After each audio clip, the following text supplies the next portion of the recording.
जय जगन्नाथ सांग माने शुभ संध्या नमस्ते केमिति अछंती समस्ते आशा करुछि आपण माने समस्ते बहुत भलरे थिबे एवं खुशी रे थिबे मु मध्य भल अछि। आज पुणी एक नूतन रचना मातृत्वर मोह ताहले आसंतु मु पढ़ी सुनाउछि मोर से कविता मातृत्वर मोह।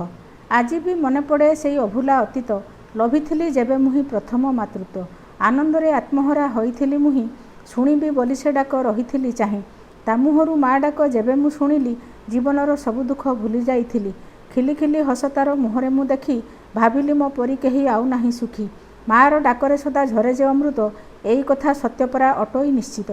सबुठु मधुर परा अटे माँ डाक तार आसी सरे हुए संतानर टेक चालू चालू झुंटी गले माँ बोली कहू हुए नाही कष्ट जेते झरिले भी लहू मार हाथ रंधा सर्वदा नियारा हेले हेई थाउ पछे साग बड़ी चूरा जेते लेखिले भी माँ पाई सरीबनी सीए परा संतानर मृत्यु संजीवनी आउ बेसी लेखिबाकू धैर्य नाही मोर शेषरे कोटि प्रणाम चरण रे तार लेखिका सुरभिराणी पुकुन रहिली नमस्कार। मो कविता जदि आपण मानकू टिके भी भल लागुथाय ताहले लाइक सब्सक्राइब एवं शेयर करबाकू जम्मा भूलिबेनी।